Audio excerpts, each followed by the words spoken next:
O Teolocast mandou aqui, salve, salve família. Rodrigo Silva, acompanho seu trabalho há quase 20 anos. Se não me engano... Então não era eu não, que sou mais novo. Se não me engano, em uma entrevista que você deu falando sobre arqueologia bíblica, ele fala que provavelmente foi aí. Mas quais evidências arqueológicas de que o povo de Israel foi liberto do Egito? Realmente encontraram o lugar no meio do mar? Ah, foi bom ele ter perguntado isso aí. Tem um falso arqueólogo, eu vou até gravar um vídeo, porque agora de novo os vídeos desse cara aparecerem, um tal de Ron Wyatt.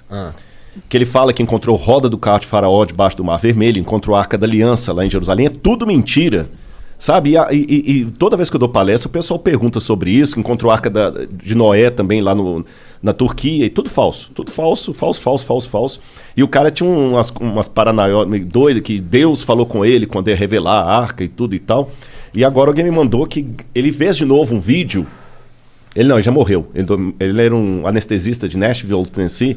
E fizeram um vídeo agora bem feitinho e tudo e tal, e já tá com mais de 1 milhão de visualizações. Então, sobre o que esse vídeo é? Esse é sobre a achado da Arca de Moisés, a Arca da Aliança. Mas é tudo falso. Entendi. Você entendeu? Não tem nenhum arqueólogo com diploma mesmo que endosse o cara. Entendi. Não tem um.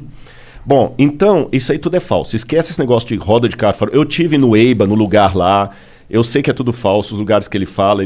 Lá em Nueiba tem uma coluna levantada lá que ele fala que foi Salomão que ergueu para marcar o lugar da travessia. Aquela coluna é romana, gente. Não tem nada a ver. Então o cara é todo furado.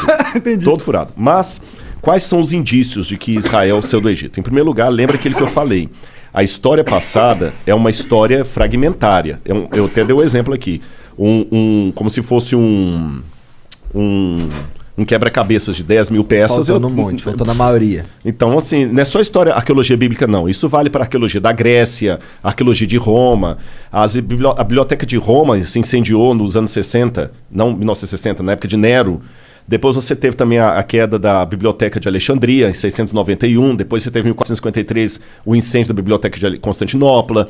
Muita coisa se perdeu. Então a gente tem um monte de fragmento que a gente completa com coisas que fazem sentido. Fazem sentido. E bingo, é isso aí, Igor. Então algumas coisas que fazem sentido. Em primeiro lugar, eu desloco o êxodo da época de Ramsés e coloco na época de Tutmosis, na 18ª dinastia. Eu sei que o desenho da Disney... aliás, foi até uma crítica que eu fiz na Record lá, e eles aceitaram que na novela Os 10 Mandamentos o faraó era o Ramsés. Eu falei, tá errado. Cronologicamente falando, o faraó tem que ser alguém da 18ª dinastia. Então é lá que eu tenho que buscar as evidências do êxodo. E quando eu vou na 18ª dinastia, eu encontro um monte de coisa. Em primeiro lugar, você tem uma rainha, filha do faraó, chamada Hatshepsut. E nessa época que ela estava ali, o pai dela era Tutmosis II. Tá bom? Tutmosis II. Eles tinham muitos escravos asiáticos, porque os egípcios tinham expulsado do país os Ixos, que eram semitas, e os outros semitas, claro, eles escravizaram. Então nós temos muitas coisas da parede lá, deles punindo os egípcios, os egípcios não, os asiáticos, que podem ser os hebreus. E a Hatshepsut, quando ela queria ter um filho dela no poder, no trono, mas ela nunca teve. Então tudo indica que ela adotou uma criança. E a Hatshepsut, ela até se proclamou faraó para não deixar que o filho do marido com a amante assumisse o poder. Quando esse filho do marido assumiu o poder, que para mim é o Tutmosis III e é o faraó do Êxodo, ele assume, a primeira coisa que ele faz é escravizar os asiáticos. Você tem paredes lá mostrando assim, façam mais tijolos, igual a Bíblia apresenta e tudo mais. Aí, curioso, que quando você vai na tumba dele, você descobre algumas coisas curiosas. Daqui a pouco eu vou lembrar o ano que a tumba foi descoberta. Ela tem na parede o Amduat, que é a oração que o egípcio faz para as passagens da alma no mundo dos mortos, no barco solar, até Osíris e voltar. Na 12ª oração da Amduat, tem uma oração de Tutmosis assim, que aqueles que morreram com ele na grande inundação e não tiveram oportunidade de ser mumificados, que tenham o seu corpo preservado. Porque eles morreram na grande inundação por seguirem a sua carne. Estranho, né? Não tem inundação no Egito, não chove. Não chove, só chove lá em Alexandria, mas aqui embaixo não chove. Que inundação é essa? Uma inundação que matou o exército de Faraó, e está registrado isso lá. Outra coisa curiosa é que quando descobriram Loré, que descobriu a tumba dele, quando abriram, o sujeito que está mumificado ali não pode ser o Tutmoses, porque ele morreu com 60 e poucos anos, e o sujeito que está ali tem 20 e poucos anos. Alguém foi colocado no sarcófago no lugar dele. Entendi. Dá a entender que a múmia dele morreu, talvez, naquela afogamento que tem ali. Uau! Não pode ser o Êxodo? Aí você tem o papiro de Pulver. O papiro de Pulver, esse livrinho meu, Escavão da Verdade, eu vou mostrar para vocês. Eu fiz uma tradução do papiro de Pulver. O papiro de Pulver, que hoje está na biblioteca de Leiden, na Holanda, ele traz uma coisa muito interessante que parecem ser as pragas do Egito. O papiro de Pulver, ele conta aqui... inclusive isso aqui é a parte do Tutmoses, do cara batendo nos escravos que eu falei. E o papiro de Pulver, eu vou ler para vocês aqui, olha, um pedacinho das pragas. Deixa eu ver aqui. Bom, eu vou mostrar a foto aqui e vou citar o papiro de Pulver para vocês. Tá. Ele fala assim, Deus Horus, por que as tragédias se abateram sobre o Egito? Por que o Nilo virou sangue? Por que o Nilo virou sangue? Por que as trevas estão em todas as partes? Por que os animais estão morrendo no campo sem que ninguém os recolha? Isso está no papiro. Está no papiro. Por que os filhos dos nobres estão morrendo de causa inesperada? E por que os escravos saíram do país para o festival do Deus deles e levaram o nosso ouro no seu pescoço? Tanto as pragas como o fato dos hebreus irem embora e levar o ouro dos... Está tudo no Êxodo.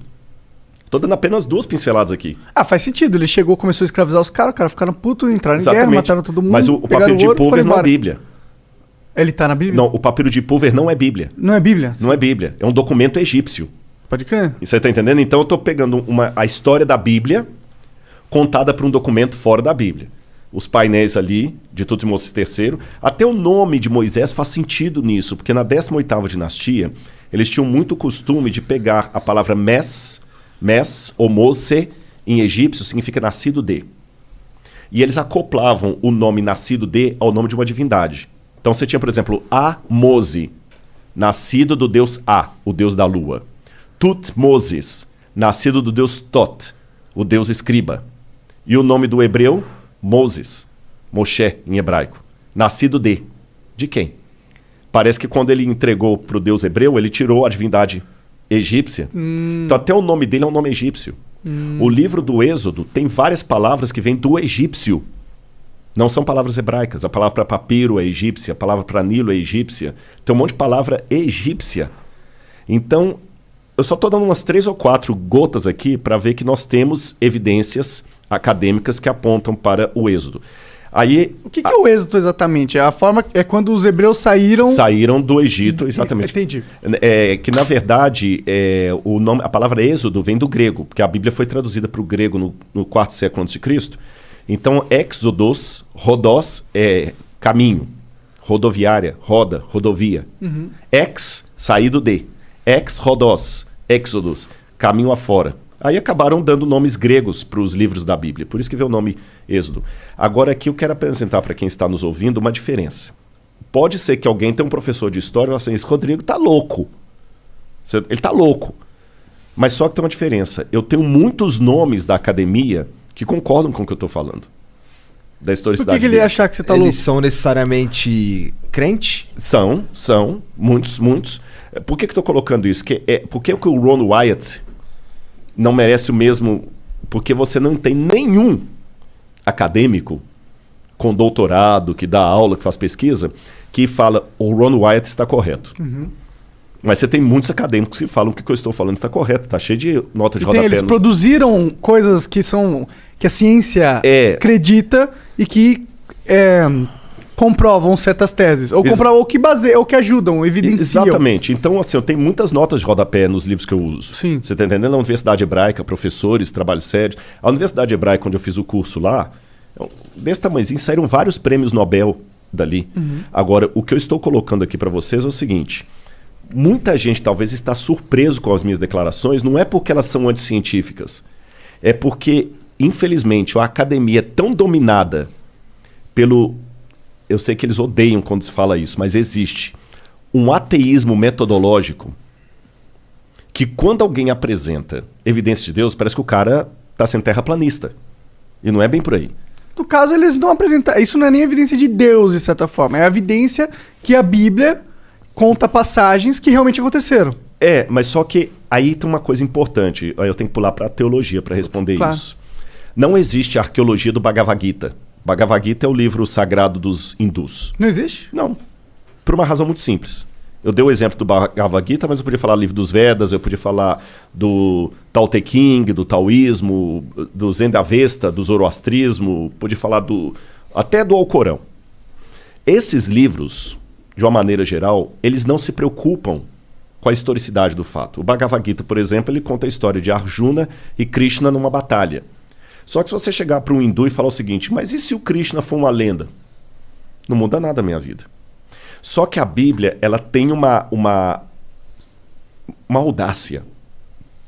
Perdão, uma audácia literária diferente. A Bíblia coloca tudo ou nada. Quando você lê os autores bíblicos, fala o seguinte, se o que a gente falou é mentira, então esquece. Mas se o que a gente falou existiu de verdade, então a teologia também é verdadeira. A teologia bíblica, diferente da teologia desses livros que eu falei, ela precisa da história para se fundamentar. É como se o Deus da Bíblia falasse assim, olha, a prova que eu dou de que o que eu estou falando existe é que a história que eu estou contando nesse livro aconteceu e ela registra os meus atos na história do povo de Israel. Entendeu? Então, quando eu descubro que realmente houve um êxodo, então, peraí, então o livro ele é historicamente válido. Se ele é historicamente válido, a teologia que se assenta nessa história também o será. Não tem um pulo aí? Porque, tipo, se a gente comprova que uma parte do livro tá certo, a gente não necessariamente consegue extrapolar que ele inteiro tá certo. Uhum. Tipo, eu posso escrever agora um livro pra você, colocar, sei lá, hoje fez frio pra... não sei que dia é hoje, mas hoje fez frio pra caralho. E aí, numa página seguinte, fala, ontem... E a página tava falsa. Hã? Uma página tá verdadeira, outra tá falsa. Exato, eu posso fazer isso. Então, tipo, ok, a gente conseguiu descobrir que tem uma parte da Bíblia que realmente aconteceu, tá lá. Mas isso não prova realmente que tudo que aconteceu, que tudo que tá na Bíblia aconteceu exatamente como tá na Bíblia. Não, isso concordo. Do ponto de vista histórico, nem da Bíblia, nem para nenhum livro.